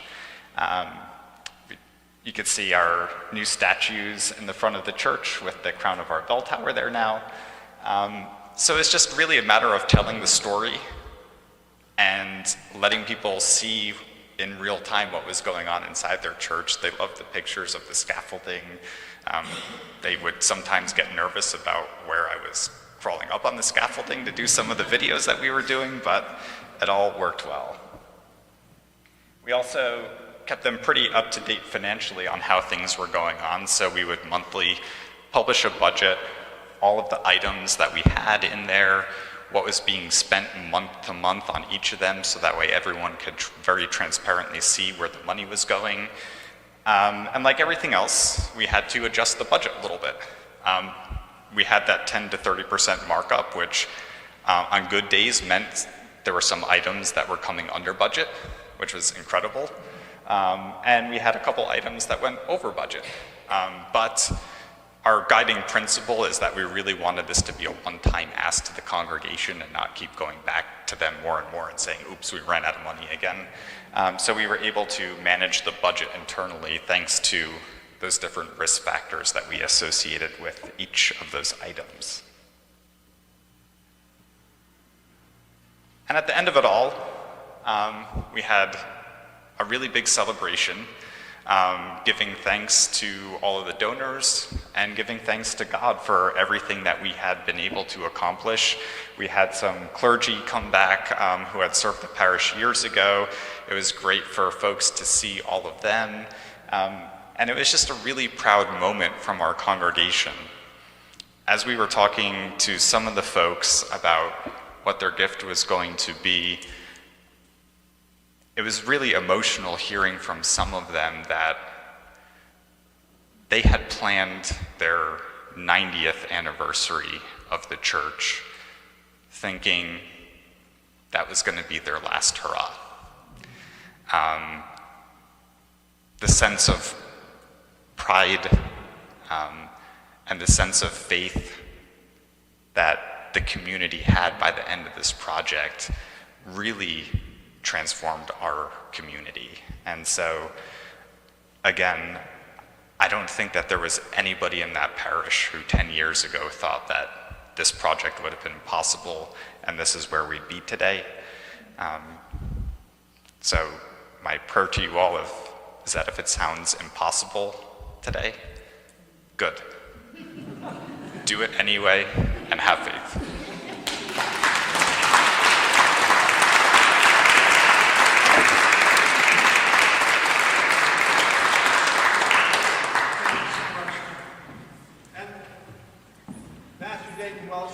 One of the other great young leaders of our church, he made his way all the way to Maine to be with us. Thank you. Welcome. That's a lot to follow. Singing, photos. Bring the greetings of the Church of the Epiphany in the city of New York, home of the New York Knicks. And I don't know, if you're going to do those things, we're home of Broadway, so I'm going to dance. This is what I'm going to do. If we just throw one photo up, that's, you know what? There we go. Hang on 1 second. Not that one. Not that one. Yeah. Which one? Can I see that one? No. This one? No. Oh. Not that one. That's fine, just one as a background. Okay. Yeah. I'm so excited to be with you. This is really special. Thank you for inviting me. Thank you, Bishop Brown, for inviting me. It's good to be reconnected with an old colleague of mine, Tim Boggs. I'm delighted to be with you. When I was putting this together, I appreciated the task of speaking about what it's like when projects get hard, and how sometimes your hope in what the project might be can change. And so I told a colleague of mine in the office, I said, I have a title for this. I'm going to call it the backside of hope. And he said, you know, that has a certain anatomical sort of imagery. And so realizing that I had that wasn't going to work, I thought, okay, whenever a priest sort of loses their way, they need to go back to Scripture. And so I want to read to you and use as a guide, and I just lost my place here, Psalm 126. You all know Psalm 126? Yeah, this is a good one. We're going to use this as our guide for the next 20 minutes or so. This is one of the Psalms of Ascent. It would have been said when you were entering the temple in Jerusalem. And it was it's sort of ascribed that it was written when the Israelites came out of exile into Babylon, and so they're returning back into Jerusalem.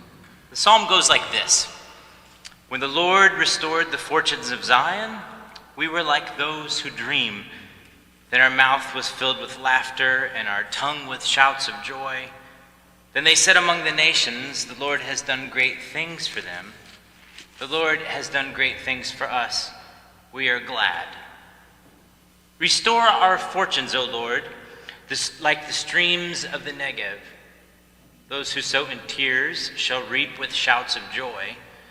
Those who go out weeping, bearing the seed for sowing, shall come home with shouts of joy, bringing their sheaves with them. Now, we have to think for a minute what exactly it was that they were describing. They were describing, forgive me, this is where I lost my page just now.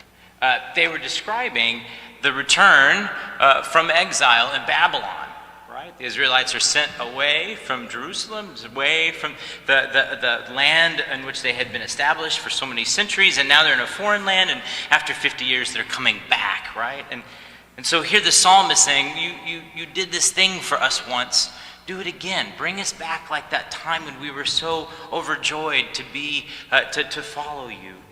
But I think if we go back for a second and we look at exactly what that return was like, we'll see it wasn't exactly maybe as rosy as the psalm would capture. This is from the book of Ezra, and it describes them returning back into Jerusalem and rebuilding the temple. And Ezra says, and all the people shouted with a great shout when they praised the Lord, because the foundation of the house of the Lord was laid. But many of the priests and Levites and heads of different houses and old men who had seen the first house wept with a loud voice when they saw the foundation of this house being laid. though many shouted aloud for joy, so that the people could not distinguish the sound of the joyful shouts from the sounds of the people weeping. For the people shouted with a great shout, and the sound was heard far away. And so I will use both these lessons as I go and tell you a little bit about my story and about the church that I'm here to share with you.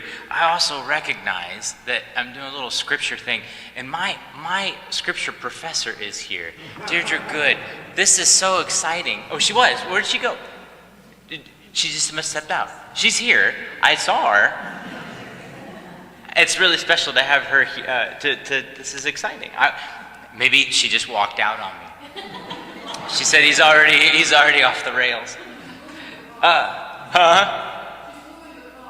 Oh, she's moving the car. Okay, good.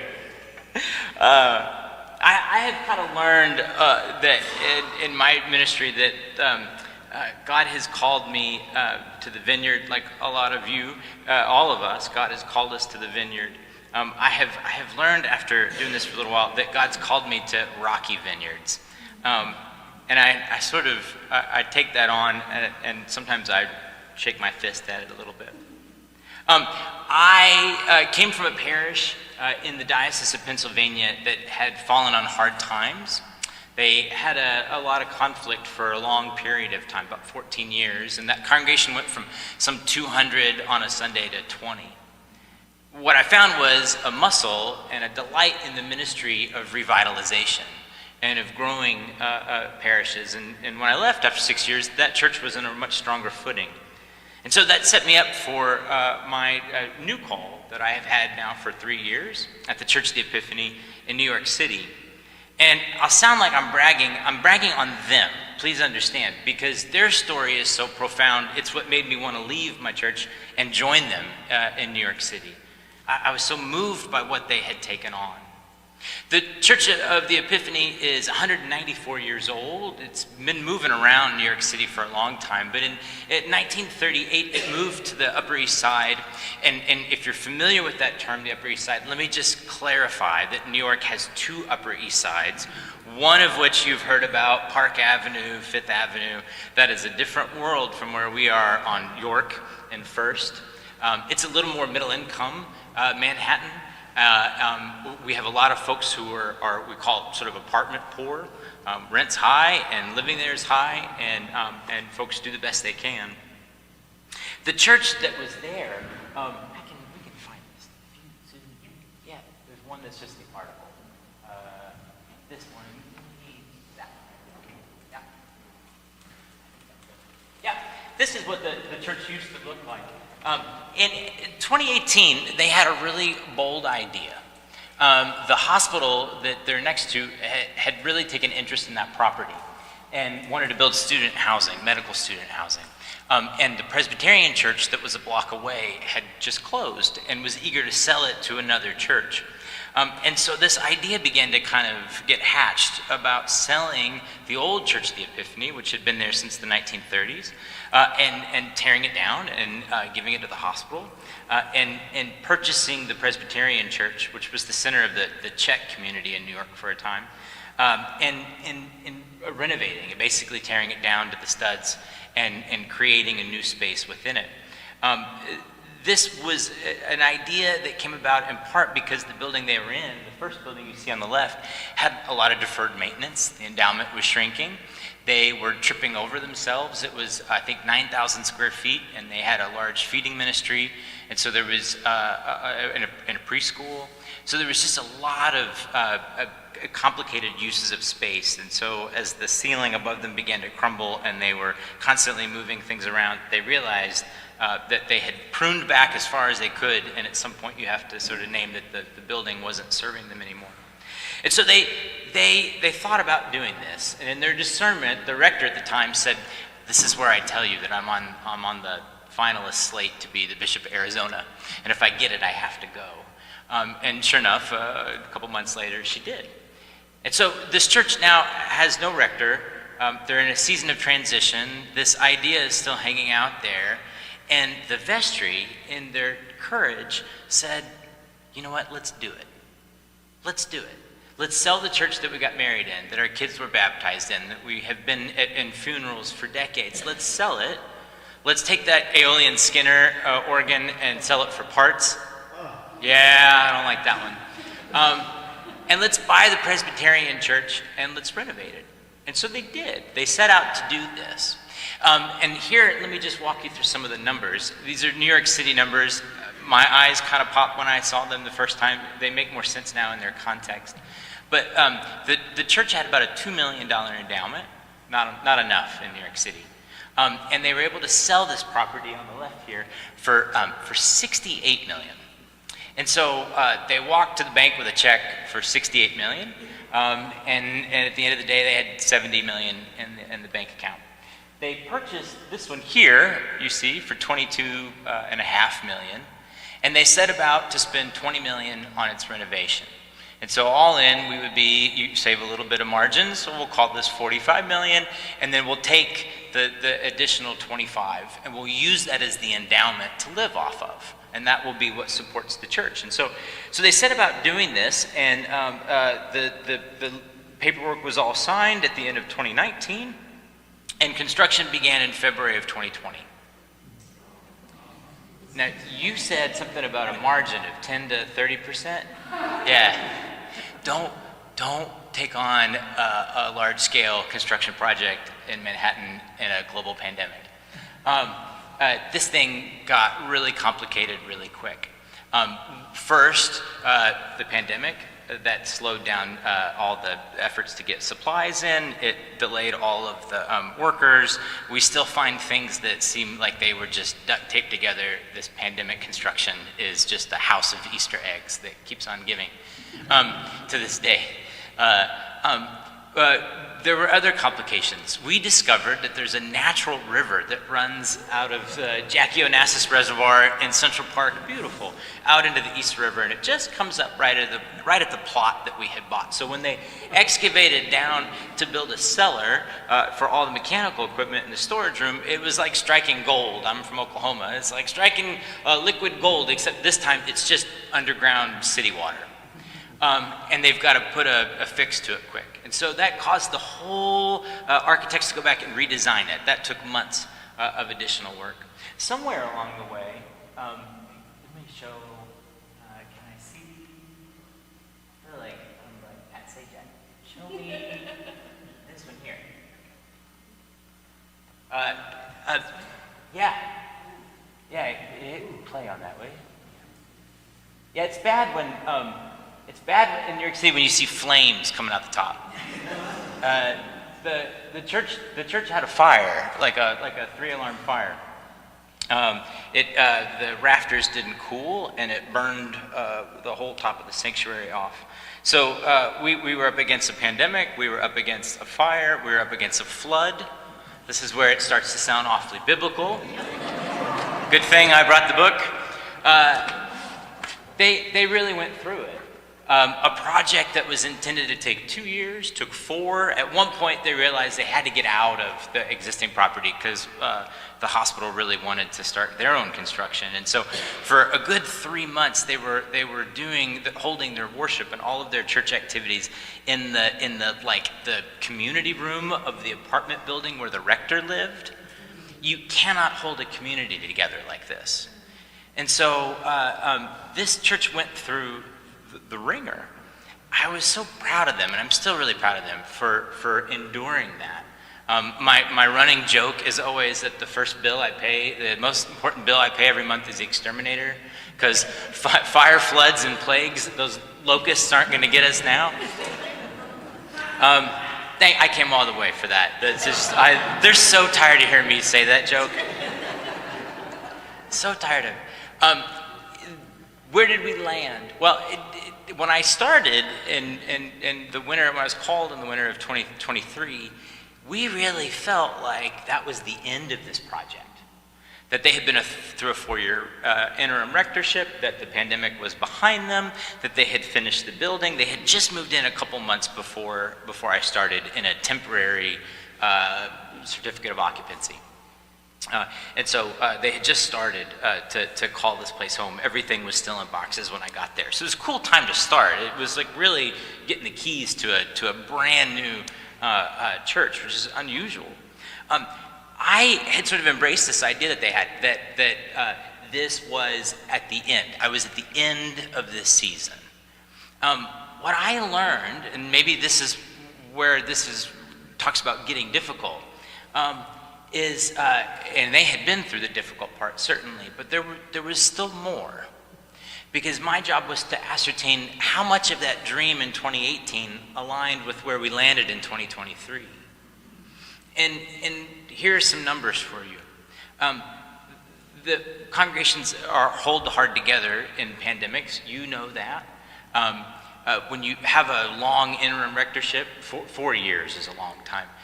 That's hard to hold things together. When you do a giant move, churches don't move in New York City. So you do this, even though it's an avenue away, it feels like a whole part of like a different neighborhood. There was about a third of the congregation left. So we had lost about 2/3 of the congregation through that. So now we look at the numbers. And I sort of told you at the outset that the margin, 10 to 30%, that's what you're supposed to do. That $25 million that we had planned to use as the endowment, we spent all of it. And so the new project ran $25 million over. All in was a $70 million new church. Somewhere along the way, they had taken out a mortgage from the Lutheran Investment Fund. Sure. Thank you. Thanks, Amanda. And what that did at a really low interest rate, like 2%, that allowed us to hold on to the corpus of the remaining endowment. So we had about $12 million in that endowment. That returns more than the mortgage and its interest required. And it's like a 25-year mortgage. But what we learned was that there was, we had to do some vision setting for where we wanted to go. That the dream didn't really fully align with where we thought it was going to end up. And that we had to recognize the challenges that were still with us. And so I'll give you one of the big examples that was the most painful one. We had a preschool at the old church, and we built the new church in part with a mind for how that preschool could grow. 10,000 square feet of brand new classroom space. It was gorgeous. By the end of my first year, it was becoming obvious to us we couldn't afford it. And 6 months later, we announced we were going to close it. And that was difficult. And we have now found a tenant that is in a multi-year, multi-million-dollar lease agreement with us that has moved us from about $250,000 deficit on the school side alone to $750,000 in revenue as rent. So $1 million swing in our annual operating, but we're still taking out probably more than we can spend. Where have we ended up, though? Let me show you a good one. Can I see this one? Give you 2 more photos. That's what it looks like today. Yeah, it's cool. It's 8 stories, 36,000 square feet. We have a partnership with a senior center. They do 200 sit-down lunch for 200 neighbors every day, 6 days a week. We have our own dinner program that we run for food insecure people in the community. That's 200 a week. That's all volunteer run. We do our church activities. There's support groups that meet there. It's a real full house. The school is a special school that serves kids with special needs. We feel like we're actually more mission aligned by renting it out to them than we were in operating our own preschool, which is kind of astounding. And I'll show you one community. Let's see. That one. Just to show you a little bit of who the crowd is. Yeah. Some nice folks. So let's go back to Scripture for a minute, because I told you that's where we would start this. If we look at the story of the Israelites, there was so much outside their control, right? The whole psalm is around the idea of exile. Well, the exile was not a voluntary thing. There's so much that was outside of their control. And so let me pause on each of these points and offer you a takeaway. Transformation. And that's this idea that we're talking about, church transformation, I think very rarely is it fully voluntary. Most of the time it finds us. Maybe that's the property is decaying and we know that we need to make significant changes. Maybe that's the neighborhood has changed. How many of you agreed to the pandemic? Who signed up for this, right? And yet look how that's changed your ministries. Who live streams now that didn't before, right? I didn't know what Zoom was in March 1st of 2023. I ran my whole ministry off that a month later. Transformation is very rarely a voluntary thing. Now go back to Scripture once more. So much was outside their control. Ezra tells us that when they rebuild the temple, there is competing interpretations of this experience. Those who were there before remember what it was, and they grieve what it looks like now, because it's not what they remember. And the younger folks, in this case, that were born in exile and are now in Jerusalem are seeing in their eyes something they had only ever heard told to them. And so they're overwhelmed, even as others are grieving. So there could be competing interpretations of a common experience. My takeaway for us is that very rarely do these transformations end up where we plan them to. That we can set out with a vision, but where we land isn't necessarily, hardly ever, where we thought we were going to end up. I mentioned our preschool to you. The warden that I have now, it was a warden then. She took a little break, and then she's back now. She's incredible. When we voted to close the preschool, she said, I want to start that conversation by offering you an apology. Because when I signed up for this idea of selling the property 5 years ago, I thought it would work. And I see now that it doesn't work, and I wish I had paid attention to how things are changing. I didn't know, and I thought we could do it, and we can't do it. And we have to rent it instead, and I'm sorry. There was grief around that, certainly. There was tremendous grief within our community about that closure. And I told you 2/3 of the congregation did not follow them across First Avenue into their new home. Some of that were folks that didn't want to wait for the church to settle. Some who thought this wasn't a good use of money. And maybe some of you might think that too. Some who said that the new place looked different than the old one, and they'd rather just go find something that reminds them of where they came from. The Israelites teach us that coming out, very rarely do we have the same interpretation of that experience. Then the journey can weave and ebb. But God sees them through. Doesn't God do that? God gets them back. And so I think the takeaway here for us is that the hope we have is not in the project, in our ability to complete the project, whether that's a capital campaign or even a good stewardship drive. The hope is in God. That's it. The hope is in what God will do in our midst, in the belief that God is with us no matter what comes of it, whether the church catches on fire or a car creeps into a very obvious hole. The psalm says, we remember when you did these tremendous things. Now do it again. Restore our fortunes, O Lord, like the water courses of the Negev. Do it again. That's what they ask of God, to do it again. And so what has guided us in these 3 years of transformation that I have been with him for at Epiphany, but builds on 4 additional years of transformation preceding my time, what has guided us is the mission of the church. And I don't mean that in the context of a broad mission statement that churches have. I mean, what is the church for? I don't believe that our world needs more community centers with a chapel. I believe that the church needs the churches to be churches.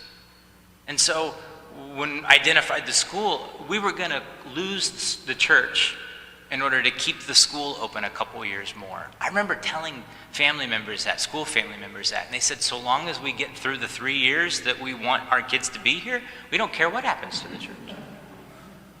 That message did not resonate with the congregation. that had not had a new member from the school in 12 years. We recognized that we had to narrow the aperture and that we had to do those things that churches are called to do, to put God at the center of our work. So we made Sunday morning an experience worth showing up for. We created good music, and we hope to offer lively fellowship and adult education. We create something, and now people are coming. We have formation offerings. We're raising up children. We have a lay-led youth group that is one of the largest in the city now. A lay-led youth group, kids that meet every Tuesday for like 40 weeks of the year. We continue to serve our community through our dinner programs and through other ministries, and we feel like we're just getting started. And I can tell you that because we've doubled in 3 years.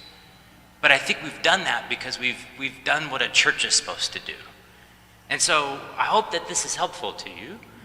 This idea of the Israelites coming out of exile and recognizing that the transformations don't always go the way we planned, but when we see God at work in them, we will recognize that God is with us, and God has been with us, and we will find the courage to say, do it again. Thanks.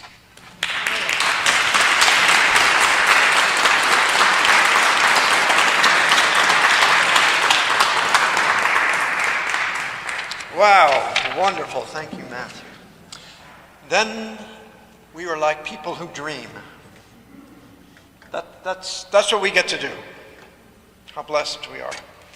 And now you get to stand up and stretch and be fed and to talk to these good people more intimately than you've been able to so far.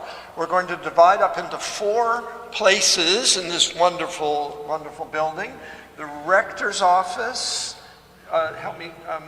two downstairs, 2 corners of downstairs where we were for coffee, and in the chapel, which is halfway downstairs.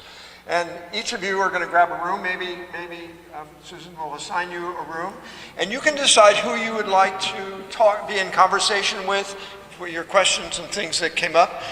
We're going to do it for 45 minutes in each room. I'm going to hope that our committee can move around and meet people as well, and maybe help facilitate some of the conversations. Grab a lunch, right? Lunch is downstairs. So go downstairs first, grab a lunch bag, and go to one of the rooms where you meet with the folks. This will take a little bit of moving around, so give yourself a little bit of a break. Maybe let's have that first conversation be for 45 minutes or so, and then stand up and go to another room and meet with another person. Maybe our panelists can be timekeepers and say, it's time for you to go. Go, send them off. Shall we do that? Yes. Great. Onward.